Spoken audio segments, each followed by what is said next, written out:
Hello, welcome back. My name is Chris, and today we are doing our November wrap up. I have my handy dandy book journal here, so if you see me looking down, I'm just looking at my notes and just trying to recap the whole month. So the first book that I got to this month, first of all, the first week of November, I was in such a dark romance mood, and I wound up devouring the Witsec series by Ashley Rostek. The first book is Find Me.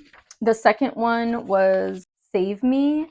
Third one was Love Me. And then the fourth one, the last one, is Free Me. The first book is definitely a slow burn, but it was done so well. I really enjoyed the way that the author made every relationship in the book, because in this book we're following Shiloh, and a year prior she had a tragic situation happen to her. Now she has this new identity, a new location. So Shiloh is the only survivor of her family's massacre. Shiloh had a stalker and he took it too far, did not like rejection, and he pretty much took it out on Shiloh's family.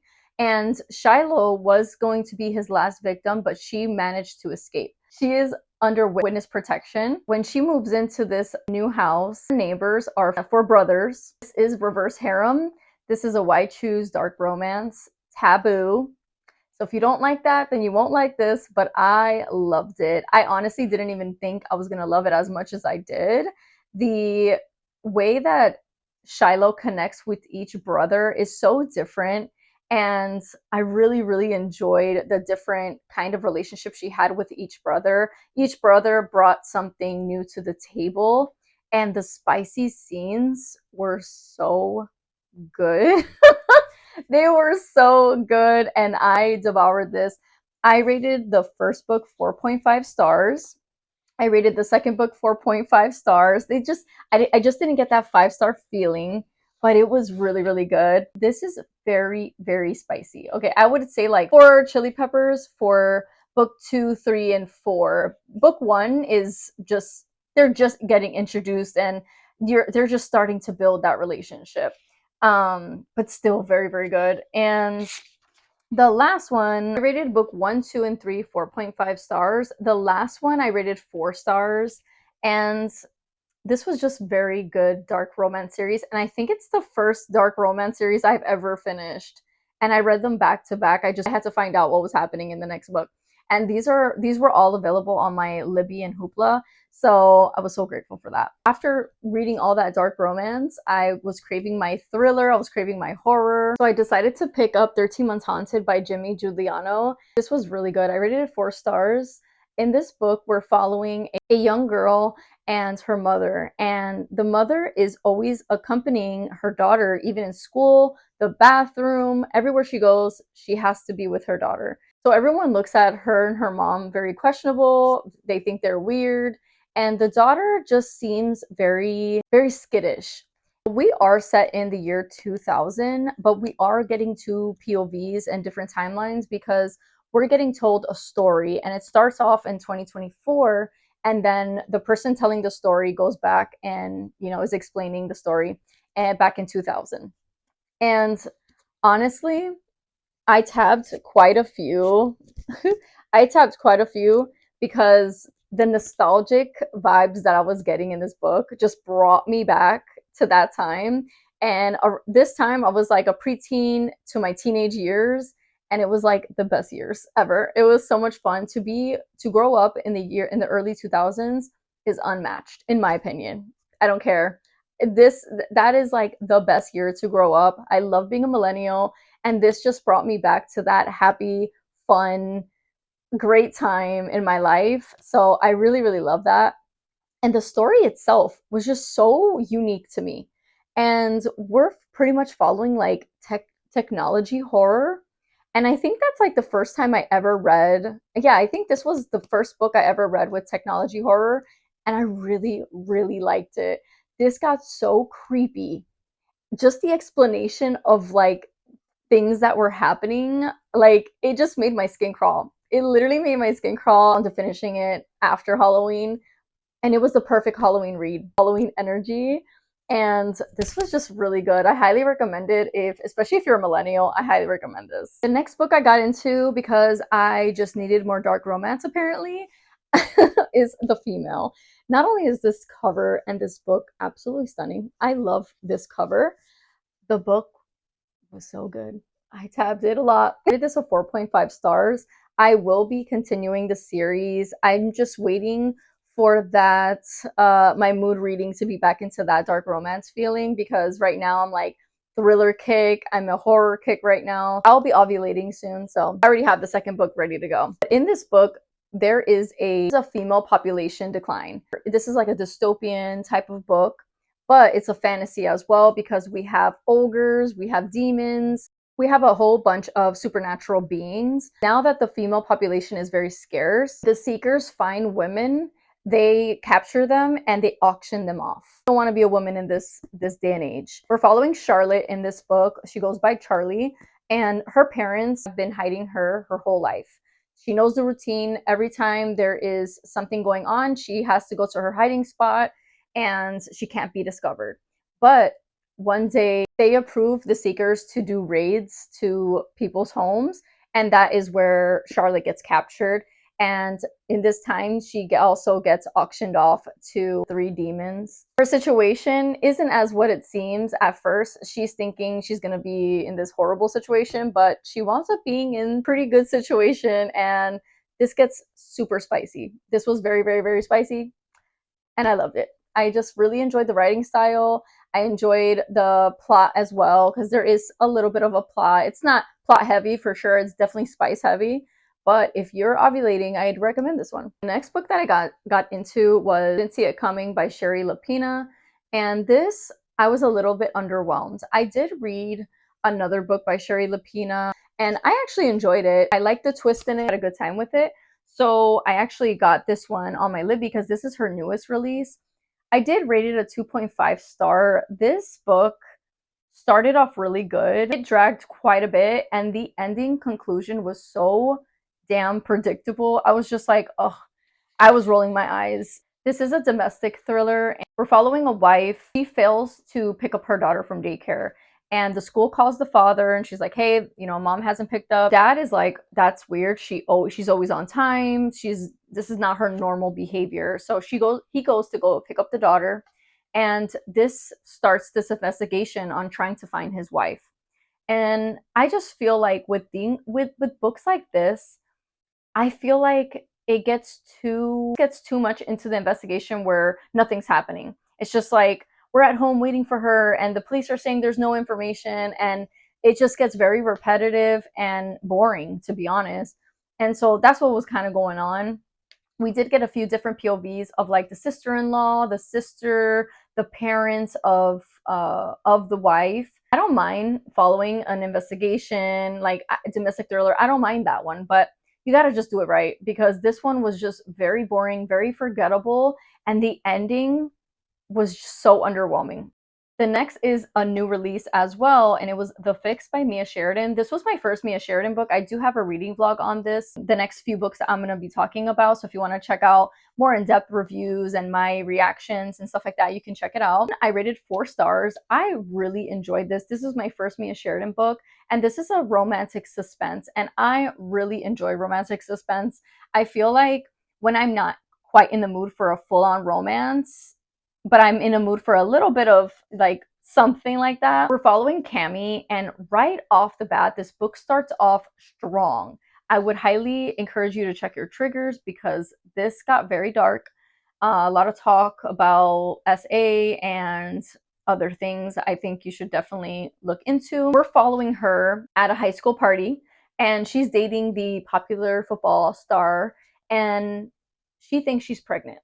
So she leaves the party, she gets a pregnancy test, she decides to take the test at home, and on her way home, she's walking in and she's like, that's weird, like I don't hear my parents, I don't hear anything, and my mom should be cooking dinner at this time, I don't smell anything in the house. It's very eerie. And what happens after that was like, I double took. I was like, oh, what the, like, wait, what?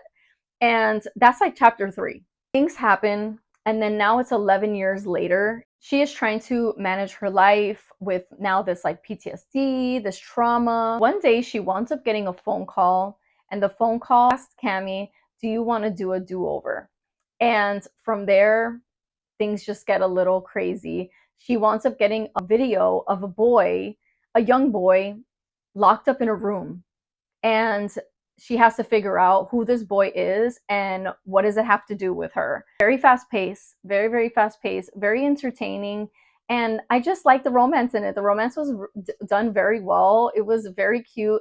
The romantic interest in this book was such a simp, and I love a simp in my books. Like, I really do. Like, I like a bad boy and a simp. You know, they got to have equal they have to have a good balance, and this definitely delivered with the simp. And this just was so good. I enjoyed it. It was a good time. It's available on Kindle Unlimited, and I would definitely recommend it. Next was The Mad Wife, and I did get this in my Aardvark last month.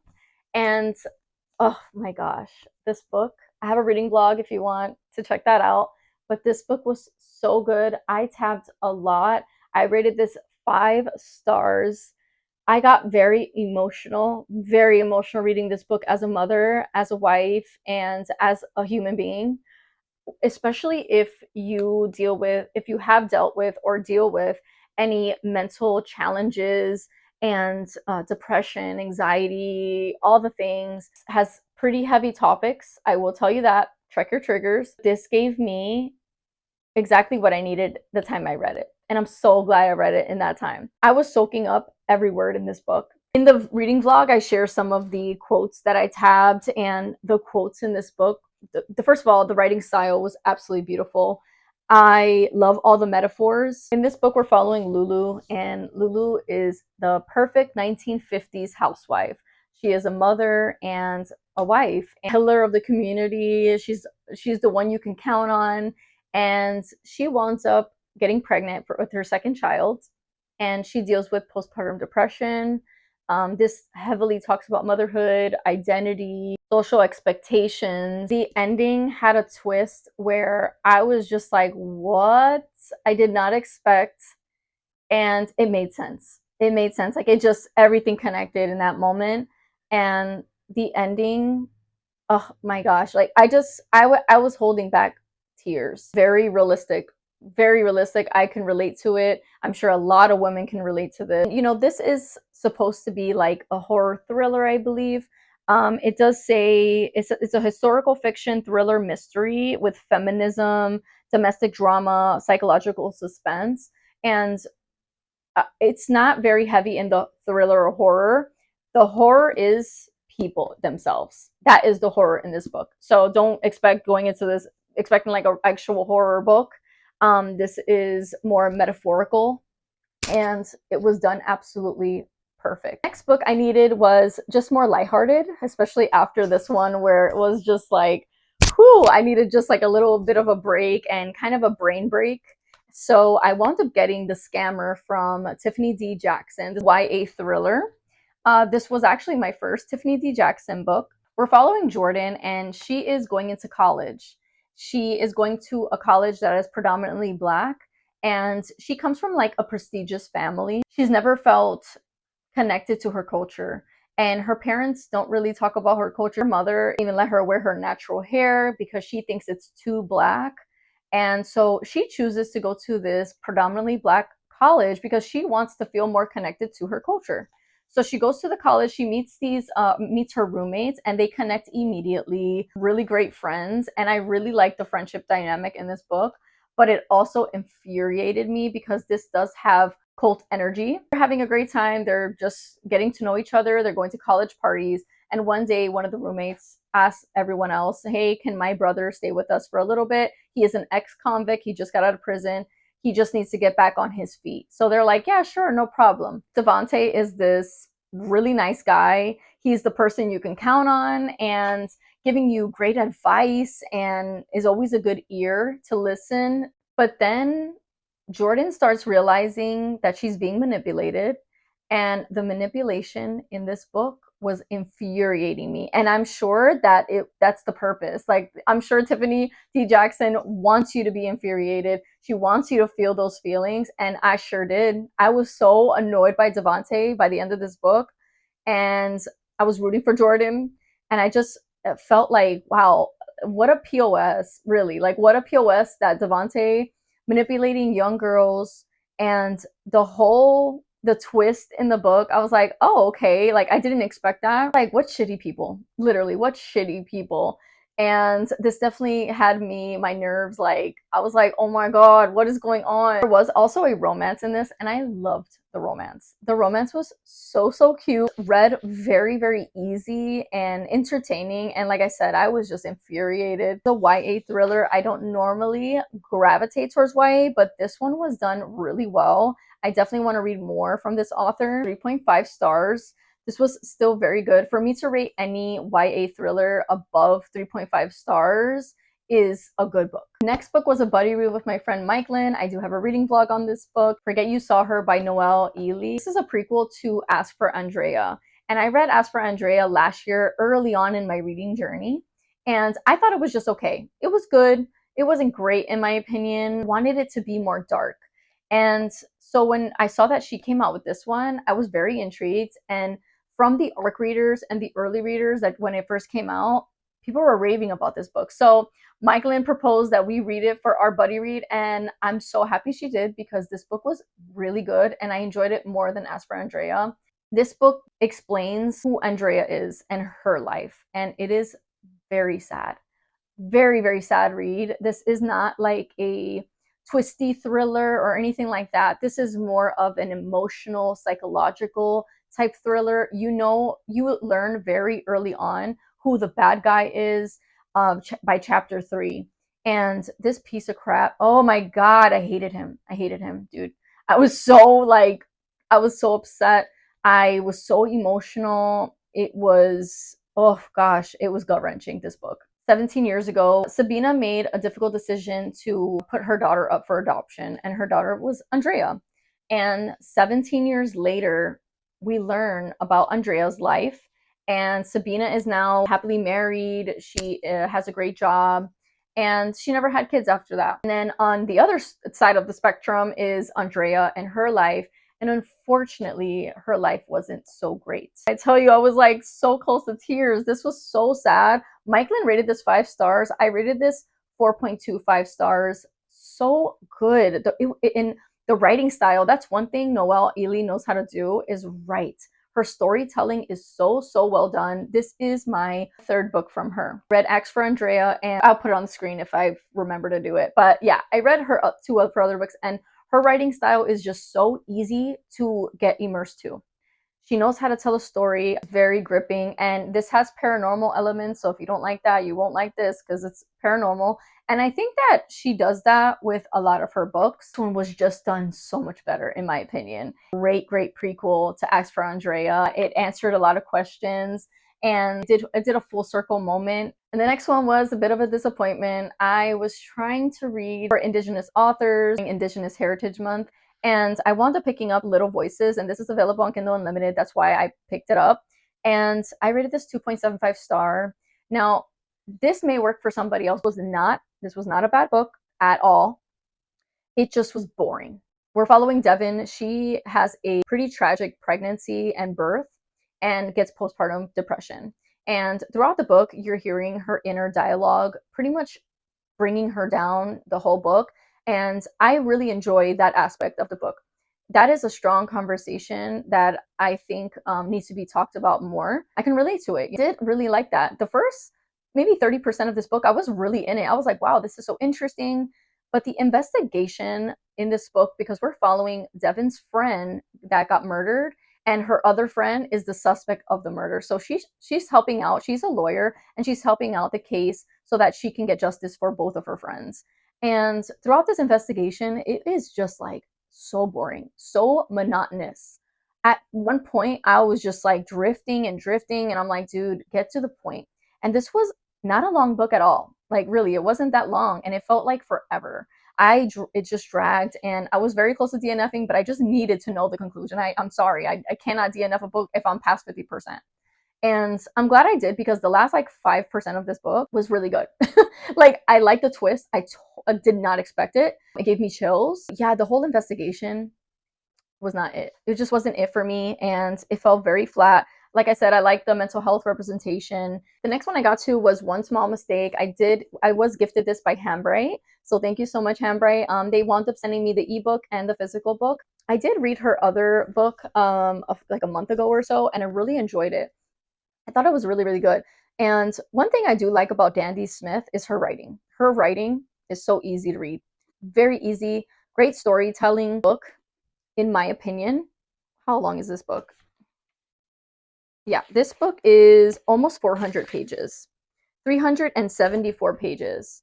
This didn't need to be 374 pages, like at all, at all. At one point during the middle of it, it was just like, what are we doing? What's going on? Like you get to that point of the plot and you're like, oh my gosh, can we please get to the point?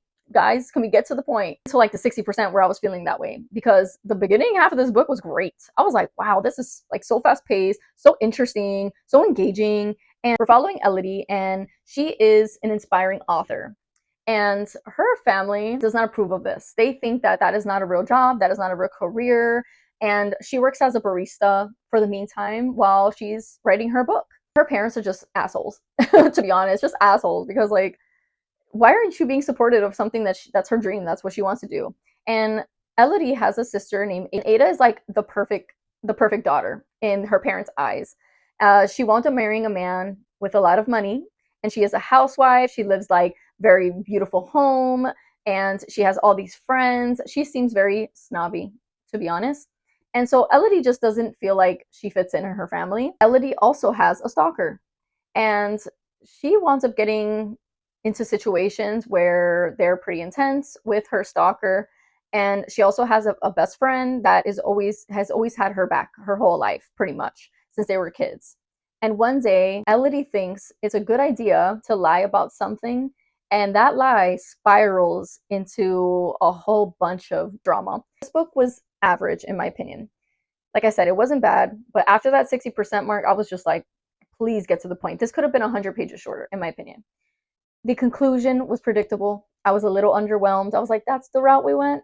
After all of that, that's what you chose to do. A little underwhelmed about that, but I still rated this book 3 stars because it was still good. And I think this will probably be better for a beginner reader, beginner thriller reader. I think they would really enjoy this. And if it was shorter, I'm not going to rate it under 3 stars because I still had a decent time with it. I do like Dandy Smith's books though, so I will continue to read more. Now, the next book I wound up getting an ARC of, this will be released February 3rd, 2026. And it is Mary Kubica's new book, It's Not Her. I read She's Not Sorry by Mary Kubica, and I read another book. I don't remember. I think it was last year's release. I'll put it on the screen. That one sucked. I'm sorry. It just sucked. It dragged. It was slow, slow, slow. And that ending, oh my God, I was so annoyed. I was so annoyed. I felt like I wasted my time.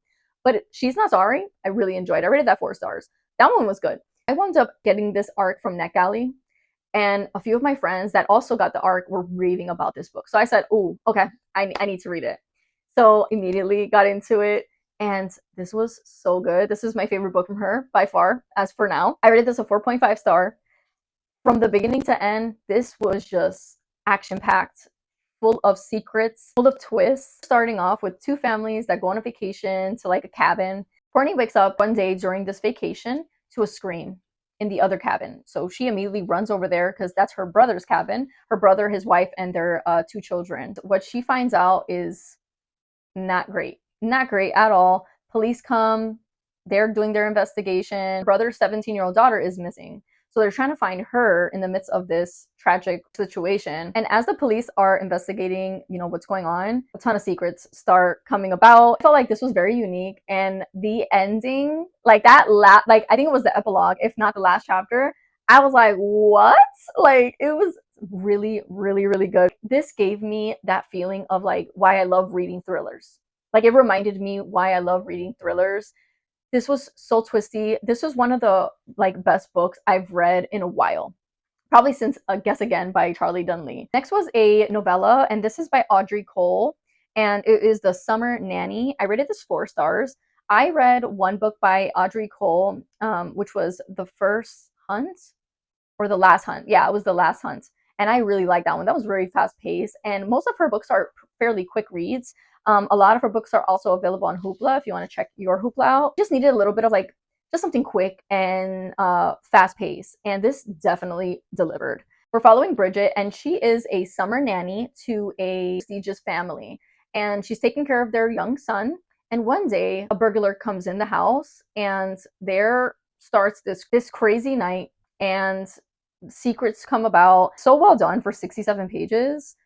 I was gripped, and I was still in the mood to read something similar. I picked up Viable Hostage by Audrey J. Cole as well. This is available on Kindle Unlimited, and I rated this 3.5 stars. This was 248 pages, so still a quick read. I just really enjoy Audrey J. Cole's books. I really do. Like, they're just so fast paced, very entertaining. They're all legal thrillers. We're following Mallory, and her best friend is missing. No one seems to care that her best friend is missing. This one was like a medical legal thriller, which I thought was pretty cool because I don't read a lot of medical thrillers. This was interesting for sure, like definitely interesting.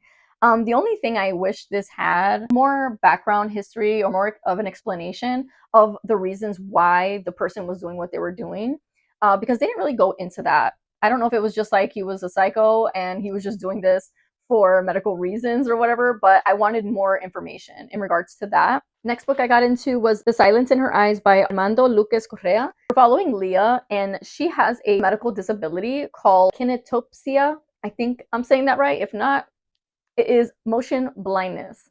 And the way the author explains her disability was so well, because I can picture it.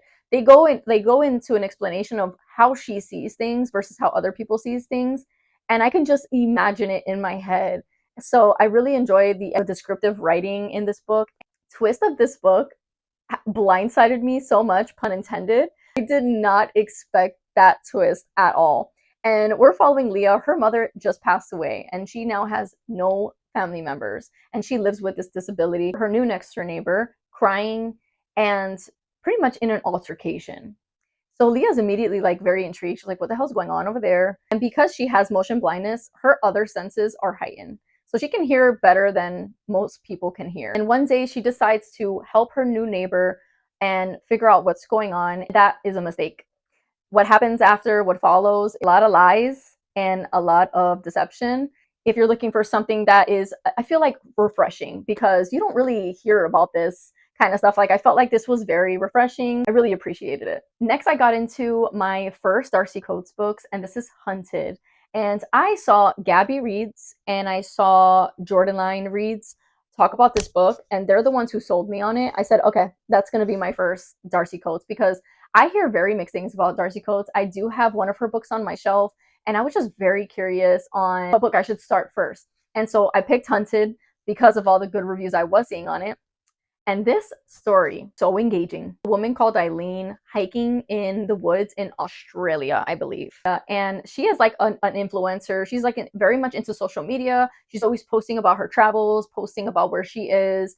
And she has her brother back at home and some friends that also really enjoy seeing where she is all the time, always eager to see her post. Eileen gets into some trouble in the woods. No one's heard from her. And everyone's like, that's so weird. She always posts at this time. I think something's wrong. But she's like in the wilderness. She doesn't have any cell service, and she's lost. So her friends decide, because the police aren't really doing anything, they decide to fly over there, find her themselves. Crazy shit starts happening. This was told so well. Needed to know what the heck was going on. And then we're also getting the POV of the detective on the case. She was a badass. And that last chapter of hers, I was just like, yeah, baby. It was really good. I rated this 4 stars. I just wanted the conclusion, I don't know, to be a little bit better. I felt like it was like an easy way out. Nonetheless, the story was very compelling. The next book was The Perfect Host by Heather Gudenkoff. This was my first Heather Gudenkoff book. We're following a couple at their gender reveal party, and they have invited like 200 people to their ranch. The husband is very well known in the community. He has a lot of money. Right off the bat, we're learning how skittish the wife is acting, and she's excited for her new baby, but her relationship with her husband is a little questionable. What unfolds after this gender reveal gone wrong, completely wrong? The story itself, check your triggers. This has talks of, I don't want to say it because it may be a spoiler, but go check the triggers yourself. I don't want to spoil anything, but yes, very strong conversations. I really enjoyed this story. I really, really enjoyed this story. I really enjoyed the twist. I felt very connected to the characters in this book. The sister, oh my gosh, I loved her. She was such a freaking badass. And I rated this a 4.25 stars. Next book I got into was On a Quiet Street, and this is by Serafina Nova Glass. I read a lot of new authors this month, and I'm so glad I did, because these books I've been hearing great things about, and I rated this 5 stars. I rated this book 5 stars. This is how you do a domestic psychological neighborhood drama thriller. This is how you do it. One of the POVs that we follow in this book, her name is Cora. And at first, you think Cora is this like stuck up, picture perfect mom. She's like the queen of the PTA. She is the person that does everything. And she just seems so perfect. And in the beginning, at least I was thinking, I'm like, oh my gosh, this girl, she's gonna be annoying. I already know she's gonna be annoying. I loved her by the end of the book. I loved her by the end of the book. She was such a girl's girl. And we're following 3 POVs, I believe 3.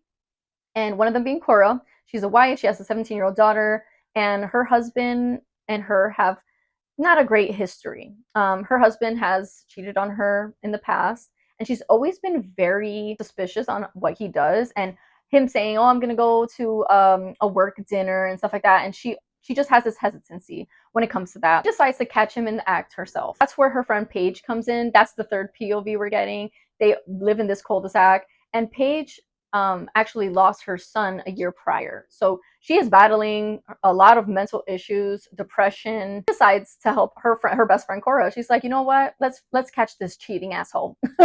So she's helping her, trying to catch her husband on the act. She kind of just get closure and just leave. Third POV we're getting is Georgia. Cora needs to know everybody, so she goes to introduce herself to her new neighbor Georgia, and Georgia seems very like not friendly. And Cora's just like, oh, does she not like me? Like, she needs to be liked by everyone.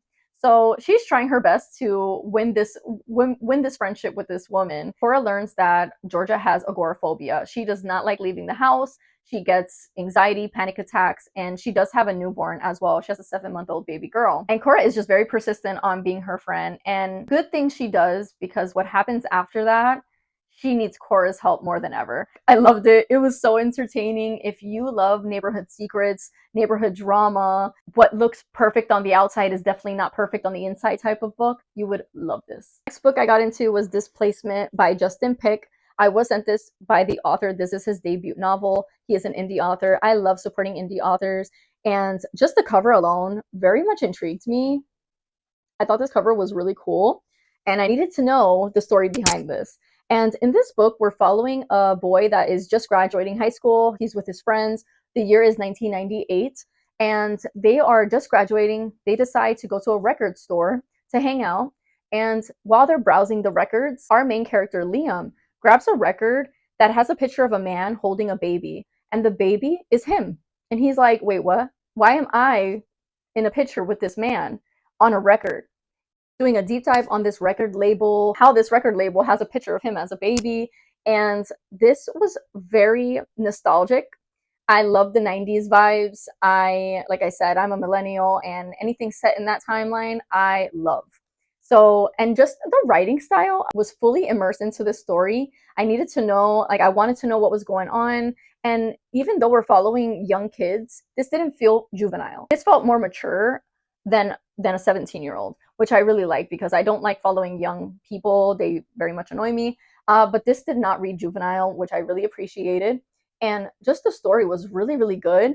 And the ending was a bit mind-bending, and you have to suspend your disbeliefs just a bit, but very entertaining. I was just like, what? Like, when I was talking to my husband about it and telling him pretty much, the whole book and stuff, and he was like, that would be a really good movie. And he was like, what the hell? So you got to suspend your disbelief just a bit. But I thought it was entertaining, and I thought it was fun. And following the friendship of these friends, and them just like having their hangouts, and hey, I'm gonna go to your house, and like, it just felt very 2000s and late 90s, and that energy was so good. I rated this 4 stars. I would highly recommend you support this indie author. Very excited to see his future work. Next was a novella, and it is Mapping the Interior by Stephen Graham Jones. This is my first book from this author, and I'm a little conflicted. I can't lie. In this book, we're following a young boy, and he's walking through his house at night, and he thinks he sees his dead father walking in the living room. He decides that he wants to try to get his father to pretty much reappear, but he thinks his father needs an anchor so that he can fully be there. And so he's trying to find an anchor for his dad, and things happen during this time. Not only are we following, him trying to find an anchor for his father, he's also talking about his family, like his mom being a single mom and having the struggles of being a single mom financially and mentally. And we're also following him being a big brother to his younger brother. And his younger brother has a form of epilepsy, I believe. He has seizures, and I believe he may be on the spectrum. They don't blatantly say it; they just say that he has seizures. But the way they explain it, it sounds like he is on the spectrum. At least for me, really appreciated that. When I tell you, woof, I'm getting emotional now. My son is on the spectrum, and I have an older son, and my youngest is on the spectrum. So seeing this 12-year-old boy like care for his little brother, ooh, I'm getting emotional because my oldest son is like the best. He's the best big brother ever. He takes care of his brother and he's always sticking up for him and teaching him things. And this was just like that. And those parts of the book, like his younger brother was getting bullied and just going through some things because he couldn't really communicate well.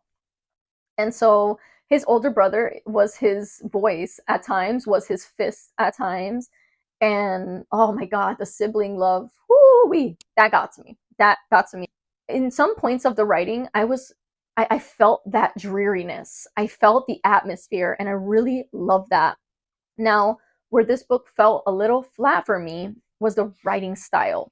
Now, there was some parts, like I said, some of the writing, I envisioned everything, the atmosphere. I can smell the air from the writing, you know, that type of writing. But then there was the writing where it started feeling unfocused. And I was starting to get confused. We're talking, we'll be in a situation, and then we'll go to a different situation, and it just felt very frenetic. I was starting to like question like what wait what, and I started getting confused. Very bizarre at times.